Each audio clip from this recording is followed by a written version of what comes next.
also great to be in Thornhill, where I have lots of family and friends, especially at this time, Hanukkah, where my community is celebrating, at a tough time for my community because of the tragic events in Australia. But we come together. That's the voice of Evan Solomon, Canada's new minister responsible for digital innovation and AI, speaking last Thursday morning at Sky Acoustics, a factory in Vaughan, Ontario, where he just announced federal funding to help that company and 2 other local enterprises. And although I would guess that Solomon and I were likely the only Jewish people attending the funding announcement, I was surprised to hear him refer to his heritage and to share that he, like Jews around the world, were on edge, as it was only 4 days since the 15 Jews were murdered at a Hanukkah festival in Sydney, Australia. I was shadowing Solomon because the CJN had been asking for an interview with him since he first entered the political arena earlier this year as a star Liberal candidate in Prime Minister Mark Carney's April 28th election victory. Solomon is a prominent Canadian journalist who moved home from New York to handily win downtown Toronto Centre's riding. It's been a Liberal stronghold for over 30 years. His background in tech and digital innovation saw him appointed to cabinet and making him one of 2 Toronto Jewish MPs there. Julie Dabrazin got the environment portfolio. Both were among the 32 Liberal members of Parliament who signed Anthony Housefather's open letter on Labor Day weekend asking for more to be done to stop rising anti-Semitism in Canada after a Jewish woman from Ottawa was stabbed by an anti-Semite at a Loblaws store. That very same weekend, Solomon's Toronto constituency office on Parliament Street got vandalized with anti-Israel graffiti. During the election, he had refused to call Israel's military response to the October 7th attacks genocide. He does, however, support his government's officially recognizing a Palestinian state, which happened on September 21st, and he feels it reinforced the Trump-brokered ceasefire and hostage release that happened soon after. Despite those historic developments, Solomon knows it didn't lower the level of fear and anxiety under which his community in Canada now lives. I'm Ellen Besner, and this is what Jewish Canada sounds like for Monday, December 22nd, 2025. Welcome to North Star, a podcast of the Canadian Jewish News, and made possible thanks to the generous support of the Ira Gluskin and Maxine Granovsky-Gluskin Charitable Foundation. Evan Solomon's new Parliament Street office is located across the street from the old one that was vandalized. Visitors have to be buzzed in from the street, then pass through a secure entrance before they enter the working space. His office is in the rear, next to the boardroom, where on the opposite wall is a brightly painted quote in red from his favorite Jewish Talmudic sage, Rabbi Hillel. And these are questions that have guided me. And we all know the great 3 questions. Okay, do it in Hebrew. Im eina ni mili, if you want me to do it in Hebrew. Ken. So, im eina ni mili, if I am not for myself, who will be for me? But if I'm only for myself, what am I? And if not now, when? When our interview had been scheduled for this day, we'd originally agreed we would talk about 2 themes, Jewish ones and the work he's doing to promote artificial intelligence and digital innovation. But we couldn't have predicted how the news would make this conversation so relevant. Just after 100 mezuzahs were torn from the doors of a seniors' residence in North York in a hate crime, or the Bondi Beach attack in Australia. We also didn't know that the very next morning after our interview, Toronto Police, the RCMP, and Peel Regional Police would announce a blockbuster series of 79 charges against 3 Toronto men accused of kidnapping, sexual assault, stalking members of the Jewish community, making threats to kill Jews, being ISIS supporters, and more. 2 of the suspects remain in custody. The third, the youngest, has been released on bail. Here's our interview. It's an honor to meet you. Welcome to the mobile studio of the Canadian Jewish News' North Star podcast. I love being here, Ellen. It has been a while since we connected, isn't it? Journalists from the back in the day at Mother Corp and at CTV. But now you're here, and I wanted to go back. Our listeners will not know until we tell them, but I was accompanying your team this morning when you were at an announcement in Vaughan, and you slipped into your speech how it's been a tough time for Jews, especially your community, after Australia. this Hanukkah. And I was very glad that you did that. And I was also curious why they needed to know this when it had nothing to do with what went through your mind. Why did you decide to do that and let them know? So there's no hiding. You got to be authentic because you're making payroll and you're borrowing money. And when I'm in a room of entrepreneurs and people who are building, I know what it's like to make payroll. I know what they're going through, and it's tough. And you have to be authentic. You have to be who you are. So as a politician, I am exactly what you see is what you get. I tell people because it's not a script. I'm present in the moment. It's Hanukkah. We're celebrating Hanukkah. It's a tough time. It's a tough time. We're in a trade war, and we should acknowledge the realities of what we're in. The other element is we were in York Region and Thornhill, and there's many Jews in that area. And this was an area that in the Jewish community, I was at a meeting this week in the middle of Hanukkah, um, the day before we recorded this podcast. I was at a meeting with the Minister of Public Safety, Minister Gary Anandasangria, and he had hosted a meeting with Jewish leaders from across the country with me, with other MPs, and with the head of CSIS, and with the head of the RCMP, and with the head of the Canadian Border Services, CBSA. And they all spoke about security concerns. This is top of mind for Canadians right now. So when we say we're going to, when the Prime Minister says we're going to do three things, we're going to build, protect, and empower, we mean it. And that means communities need to feel safe in order to build. And they need to feel safe in their community. And they need to feel safe. And if they're not feeling safe, if they're feeling vulnerable, like the Jewish community is after Australia. Even before. Of course before. But aggressively so after a horrific anti-Semitic massacre like that, we should acknowledge it. And I'm acknowledging it. So of course it's something that I would always, like, I mention these things because people have to know who I am. Look, I feel it in the Jewish community. At Hanukkah, I went out on the night of that massacre. I was just going to ask you, we played tape of that in my story on Monday of your with Olivia Chow. Video with Olivia Chow. We must stand against hate. We must all fight against anti-Semitism, but we must make the light press back against the darkness. And Mayor, I'm so glad you're here. Yeah, my heart goes out not just to people in Australia, but right here in Toronto. How did that happen? Whose idea was it? So the day, again, the horrible hours after the massacre, and everybody in the, again, not just the Jewish community. And my Rabbi Splansky from Holy Blossom, likes to say anti-Semitism isn't a Jewish problem. It's a Canada problem. It's a global problem, right? And that's true.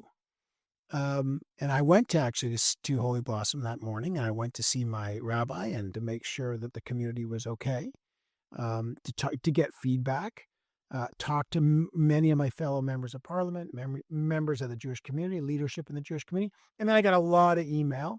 We don't feel safe. And I get it. And I have two kids. I have kids on campus too. I get it. It's not, but I also get a sense of who's speaking for us. Why is there not this acknowledgement? Now, and there's a lot of work. People don't necessarily, and again, it's not their fault. They might not necessarily know about Bill C-9, our new hate legislation. That, frankly and sadly, is being blocked. They might not know about the work that the police service is doing. So they need to hear it, and that's valid. So Olivia, so we saw that on Nathan Phillips Square, they were going to light the menorah there, which is a Chabad menorah in Nathan Phillips Square. It wasn't supposed to be a big event at all because there was a big lighting on, I think, the next day. But I my team reached out to Olivia's team and said, I'm going to be there. And so she said, I'll be there then. So I think she was coming. So we were there together. And I said, let's light it and let's make a statement. It's important. And she was, of course, and I'm very grateful that she was absolutely willing and wanting to show up and do that. And we did. And it meant a great deal to have the mayor very explicitly be there for the menorah lighting, be there on the first night of Hanukkah, be there the night after that horrific massacre, and say that we hear you, we're with you, and speak with the community. Is that a role that you've taken on now that you're in cabinet, sort of the whisperer? Because we had Anthony, who was in the previous, Anthony Housefather was the official spokesman for the, Trudeau advisor for the Jewish community and formally announced. So there hasn't been anything announced, but do you feel that that is your role a bit? No. We have an incredible caucus, first of all, that it takes leadership. Anthony is still a great leader, Anthony Housefather. Julie DeBruzen, my cabinet colleague, who's also a Jewish member of cabinet, and she's here. She plays an incredible role. We have many, our Jewish and non-Jewish MPs. Jewish writings, yeah. Mm-hmm. Yeah, Leslie Church plays a great role. My parliamentary secretary, Talib Nur Muhammad, I'm very proud of this. So Talib Nur Muhammad is a Muslim. He's in one of the most largely Jewish ridings in Vancouver. I'm in Toronto Centre. I actually have more Muslims in my riding. We work together. He's my parliamentary secretary. He's a great colleague. He stands for the Jewish community. I stand for the Muslim community as well. Like, we stand for Canadians, and we get tremendous support. I will also just say this. The Prime Minister is as staunch an advocate for the Jewish community as you could ever ask for. I'm happy to talk about it. And I get comments about the recognition of Palestine, and I'm very open to having those conversations. But I can tell you, because I know him, he shows up at Jewish events. He was there at Hanukkah. He was there at the dedication of a Chabad synagogue and community center recently. We've covered all of this, yeah. Mm-hmm. He shows up for the Jewish community. He is, like every single prime minister that we've had, believer in a two-state solution. He believes in it. The conservative prime ministers have all believed in it. Right. Most of Israelis don't, though, and most of Palestinians don't.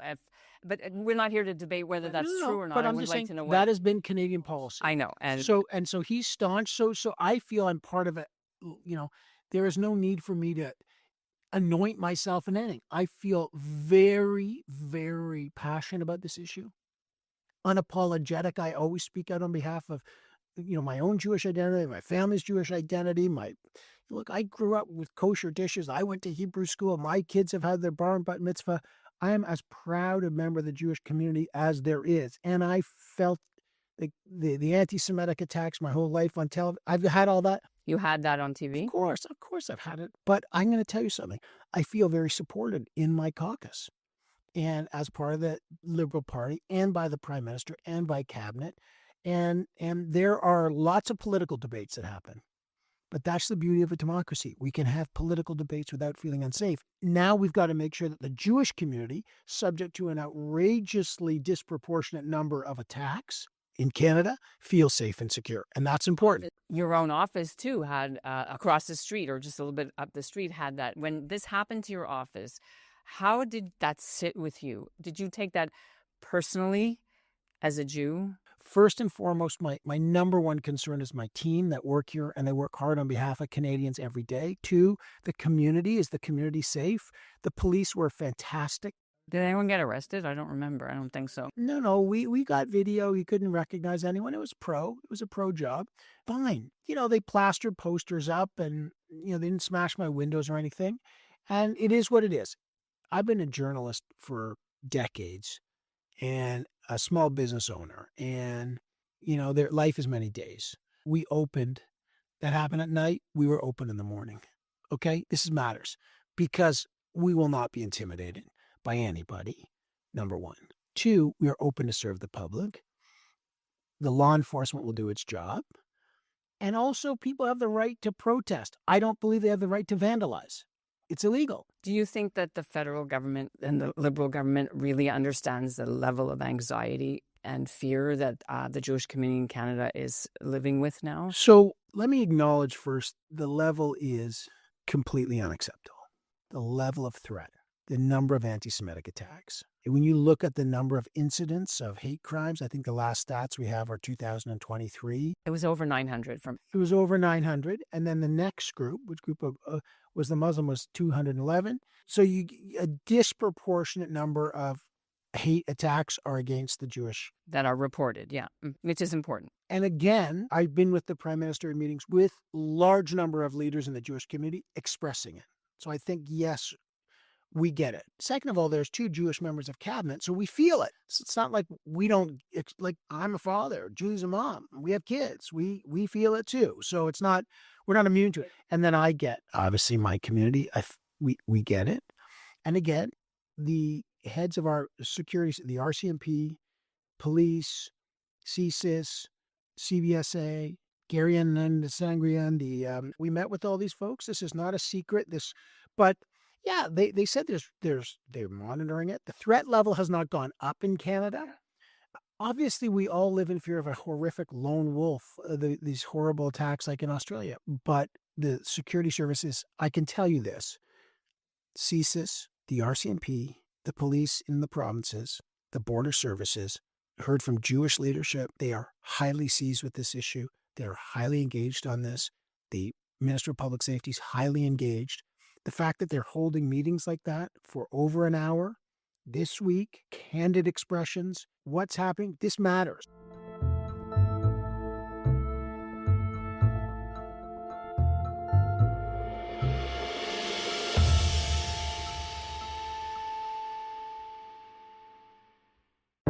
Ever since October 7th, 2023, Muslim and Jewish communities in Canada have been torn apart. I've known you for 20 years. You've been at my house for Shabbat supper, I don't know how many times. And for 1 second, you can't put down your friend and just hold my hand? We're fed a constant stream of Jews and Muslims talking at each other, about each other, but rarely do we hear them talking to each other. Why are you doing this? What's the benefit of doing this? This podcast aims to do something different. I'm Avi Feingold, a rabbi and a writer with the Canadian Jewish News. I'm Yafa Sakeja, a Canadian-Palestinian entrepreneur and volunteer with the Canadian Friends of Standing Together. We're sitting down with Jews and Muslims, Israelis and Palestinians from coast to coast and across the political divide, having difficult conversations in good faith. We are not the Israeli government. Palestinians are not Hamas. This is the place where we're both supposed to end up, Israeli and Palestinian, Arab and Jewish. Subscribe to In Good Faith, wherever you listen to podcasts. And let me just say something else, though, because we feel it. And the best expression a government can make is not just words, is action. The very first week Parliament resumed, in September, we tabled Bill C-9, our anti-hate legislation.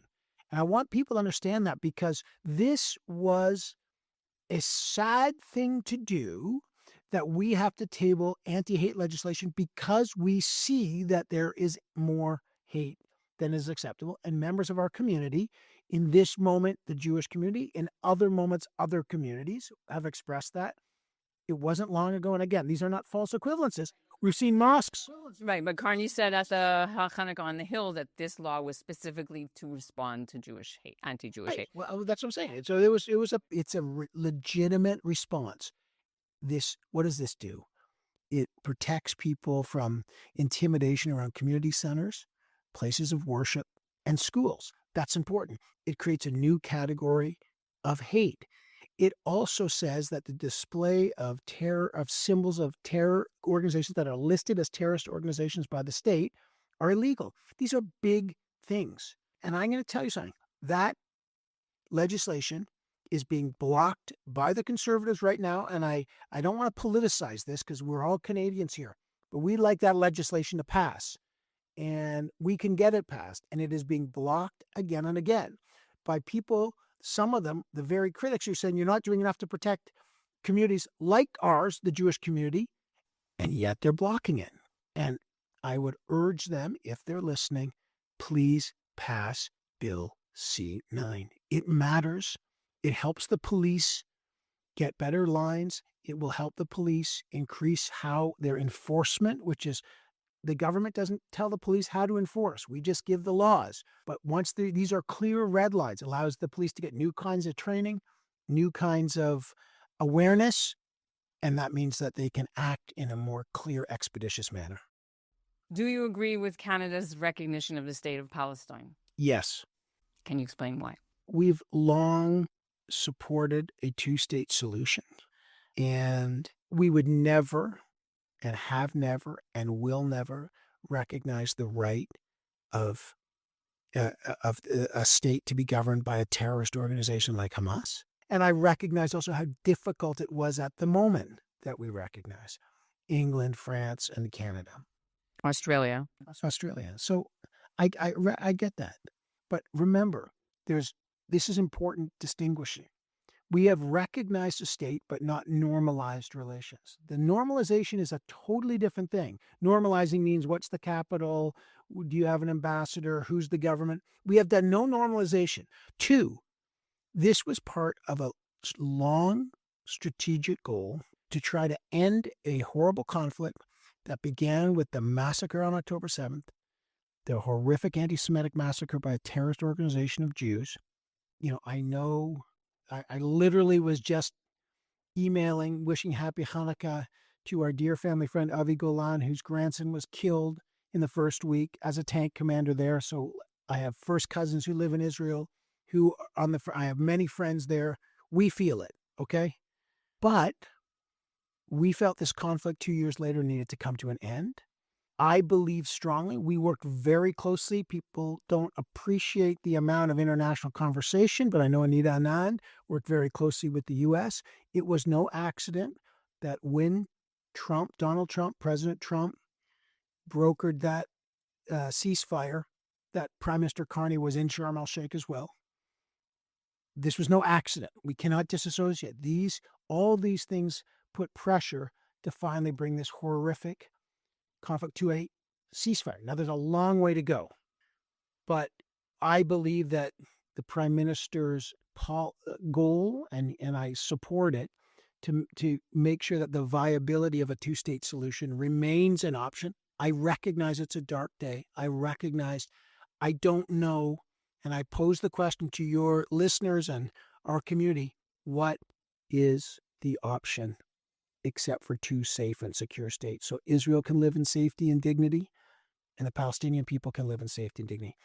Even though it's hard to believe at this point how that will happen, what is the option? And the answer is, that is the only option. And that's what we're fighting for. I appreciate that candor. We'll pivot a little bit. Have you decided to do any AI work with Israeli companies or digital strategy with Israeli universities or Israeli companies who are leaders in some of this cyber work? And I'm wondering if that is part of your mission or hope. Look, Canada has a free trade deal with Israel. I mean, we have robust trade. Right, but there's an embargo on parts to Israel that could be used in weapons. Yeah, I get that, but we have a robust trade and we have a free trade relationship with Israel. We from a digital point of view, we have not a specific plan out. We're making new deals like an MOU I've made with other countries, but since we already have a free trade deal with Israel, I have no kind of specific strategy vis-a-vis a Canada-Israel AI strategy. I don't really have a Canada AI strategy specifically with any other countries like that. I was in the UAE and then I was in Qatar. Yeah, but we have a difference. So we have a memorandum of understanding there, which is different because we're trying. And then the Prime Minister went and made a larger trade deal. So look, we're making trade deals with lots of countries. By the way, Israel and the UAE have a very robust trade. So this is what we're happening. No, but I'm just saying it's this is your bailiwick. So can Israel be part of this? And you're saying, but you don't have anything concrete to say right away. So that's fine. Again, my foundational mission here is Canadian sovereignty. I want to build a robust Canadian economy. My mandate is very specifically to make sure that Canadians have jobs and Canadian economy is strong and the Canadian mission is strong. And part of that is, as we move from reliance to resilience, is to have trading relationships with lots of partners in the service of Canada. This morning you mentioned a very touching anecdote about AI and how it should be married with ancestral intelligence. You had met some people at a conference and you said AI is not only artificial, but it should be, the elders told you about ancestral. And I'm wondering how you feel about the risk that humans really won't have a place, people have probably told you this, in a world where AI is out of the box. So I was at the G7. I was hosting my G7 colleagues alongside Industry Minister Melanie Joly in Montreal, and it was the technology and science. So it was really exciting. And before we started, an elder named Kevin Deere came, Indigenous elder, and gave a blessing. And he said to all of us and me first, hey, you're really interested in AI, artificial intelligence. I'm also interested in AI, ancestral intelligence, and we need to merge the two. And so it was very powerful. And for me, when we do these land acknowledgements, it's important to make those personal. And ancestral intelligence from the first peoples who are here, and then the ancestral intelligence from all the people that come here. I mean, this is a land of immigrants. We need to bring our own values and share our own values and imbue those values in the things we build. Our technology is one of them. You talk about the fear that AI will take over humans. This has been a fear since the industrial age, when the Luddites destroyed the looms and they said, no one, the weavers will be destroyed by these machines, and they destroyed them. That's where we get the word Luddite from. And this has happened in every revolution in technology. We're getting the same anxieties because ChatGPT appeared and all of a sudden we were in the new AI super cycle, and people are like, wait, what's happening? Everything's changing. Let me just remind some people from some stats. 25 years, when I started my first company, Shift Magazine Inc., and it was a company about digital technology, people didn't believe in the internet. We were trying to raise money. Somebody literally said to us, you guys think this internet thing is going to be like a religion or something, and we like everyone's going to be part of it. And we said, yeah. And we were right. That person was really anxious about it. Couldn't believe print was going to be displaced by digital. Who would ever read anything on your phone? Phones were to phone people, not to read. Not to take cameras were for pictures, not phone. So we've spent 30 years in this one cycle. Now we're in a new cycle. People need two things. We need to lead with trust. So, like, let me just give you I'm always principle, strategy, tactics. The principles here are AI for all. That's what the Prime Minister's mission for me, and that's my mission, is AI. This technology's got to benefit everyone. That means we got to lead with trust. That's why I'm working on legislation on privacy and data. Protect consumers, protect kids, protect people from deep fakes, protect children and sensitive information of children. That's important. 2, skilled workforce. People got to understand and trust this stuff so they can use it and use it with utility. And then 3, is it going to create jobs? Well, the digital sector that my friend 25 years ago didn't believe in is now the largest, fastest growing sector in the country. 800,000 people work in it. AI alone has 150,000 people working in it, right? We have 3,500 AI companies now and growing. And then the question is, what are they? People are like, well, if we talk about AI and what it is, the anxiety will continue. If we talk about AI for what it does and what it does for people, I think people will start thinking, okay, so what is, like when we sell cars, we don't say the pistons fire this many times a second, look at the oil. No, we say, is it safe? How much does it cost? Am I comfortable in it? Does it feel good? Can I put my mug of coffee? Is it safe for my kids? Does it come in blue? And can it take, how many dogs can it hold? And then you sell the experience. What is AI going to do in the service of people, tech for people? And what does it mean? That means in healthcare, when you have, I've seen these companies.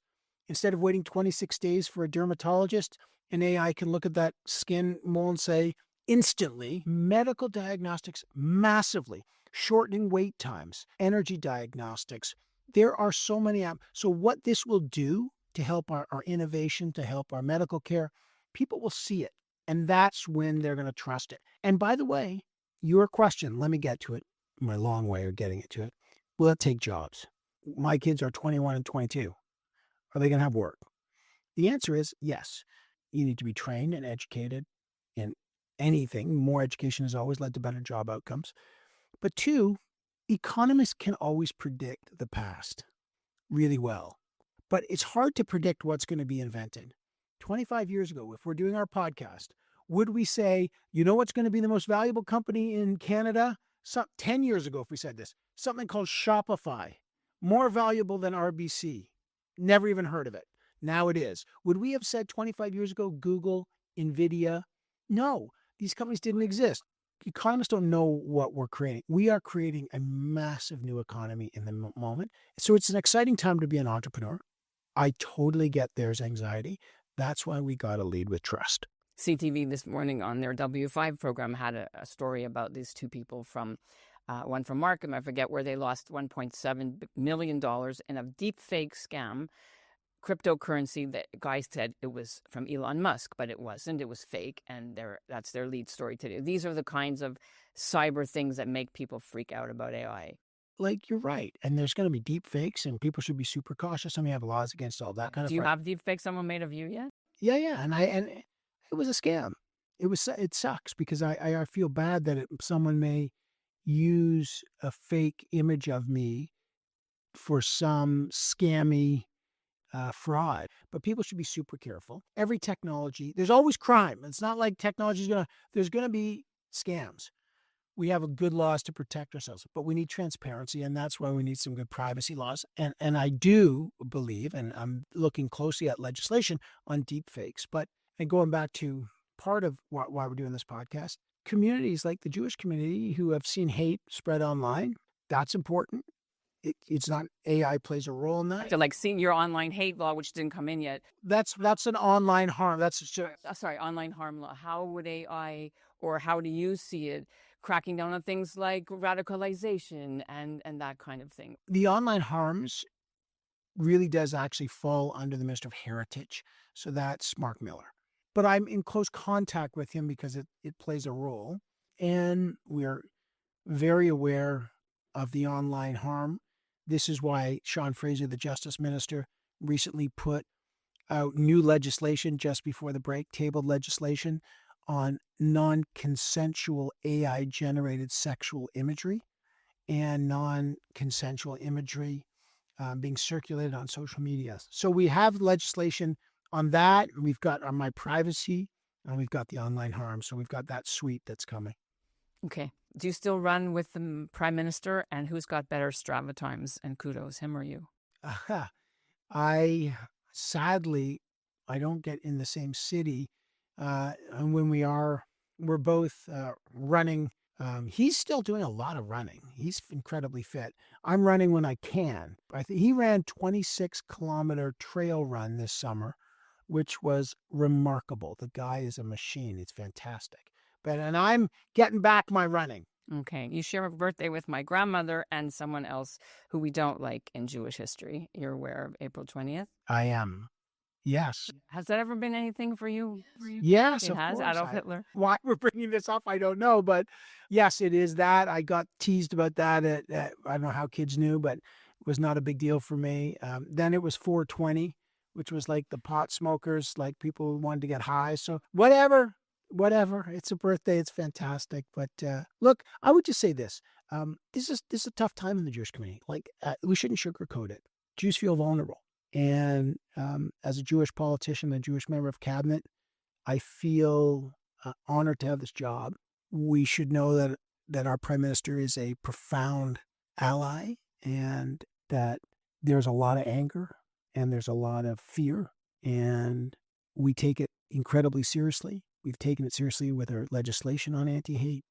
We take it seriously with our security forces, as I've told you, that we meet with, and with Jewish community leaders. And they have a strong voice in our caucus and in our cabinet. We're Jews, so we're open to dialogue. We're open to debate and candor, and it's part of it. I think there's a lot of feelings in the community that the government's policy on Israel doesn't get it quite right. Maybe, and that people are going to have opinions on things, and that's everyone's right. But I would say this: there have been real concerns about what's happening on the far left, and there are real concerns about what's happening on the far right. Okay? Our job is to build a safe, secure, prosperous, pragmatic center. That's where we are. And my job, Prime Minister's job, is to make any Canadian, Jewish Canadians, any Canadian. And I'm here. You're here in, like I'm just saying, I'm in Toronto Centre. We have a vibrant Jewish community here. It's the center of the 2S LGBTQ community. The trans community gets enormous amount of hate and violence again. We stand up for every Canadian. And I feel it in that community too. I have members of my family also in that community. And there have been Muslims who have felt Islamophobia. And we hear that. So this is not about false equivalence. And the Pride Parade got quote, hijacked, unquote, by anti-Jewish, anti-Israel rhetoric in your writings. So we look, we are Canadians. Like, we can, this is our community. But what I say to everyone is, when my community is down, I expect other communities to help lift us up. When your community is down, you should expect our community to come and lift each other up. And it would be painful if we retreat just to the walls of our own community. And I spoke to my Rabbi Splansky, who I respect enormously, and she had a vibrant connection with Muslim leaders and Christian leaders and Hindu leaders. And even she says that's starting to diminish. And we need to re-strengthen those bonds. Well, that's what Deborah Lyons said, why she resigned early, because people were silent and she couldn't get buy-in from businesses and community leaders and corporate leaders to do what was right. Do you know if there's going to be an announcement soon about a new office of the antisemitism I don't know when envoy? I don't know when the new announcement for the envoy is. I know that I think we've increased the funding of the office by $7.6 million. So so the office exists. It's more robust than ever. It's got new funding in the last budget. I just don't know when the envoy is going to be chosen. It's been an honor to scratch the surface with you. But thanks for coming down and seeing the office. I really appreciate it.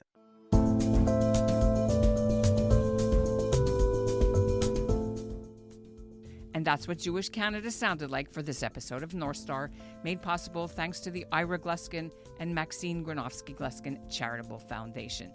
When Solomon said the Conservatives are blocking the Bill C-9's progress through the House of Commons, the federal Tories do oppose it because of freedom of speech grounds, also because they say there are enough laws on the books already that just need to be enforced. Thirdly, they feel it doesn't make it a crime to promote terrorism, which they say happens at countless anti-Israel rallies around the country. And they worry that taking the Attorney General's consent off would backfire on the very victims who the law is supposed to protect. Meanwhile, a federal spy agency said last week the current threat level of possible copycat terrorist attacks in Canada remains at medium and hasn't changed for 11 years. It means a threat could occur, but there's nothing specific right now. Our show is produced by Zachary Judah Kaufman and Michael Freeman, who's executive producer. Our theme is by Brett Higgins. You can share your feedback on this with us at info@thecjn.ca. Thanks for listening.